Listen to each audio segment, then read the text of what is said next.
এই উপরতলা থেকে তুমি নিচে নামবা না।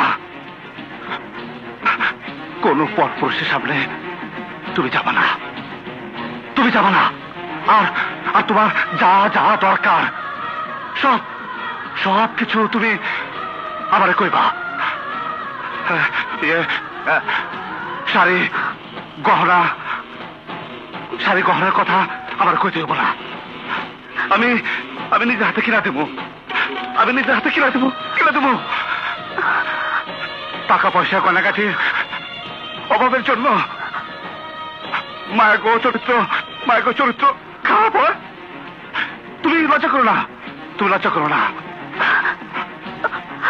যখন যে তোমার পছন্দ হয় আবার বলবা, যা খাইতে চাও আবার কোবা, আমি নিজে এনে দেবো। আর এই যে টাকা পয়সা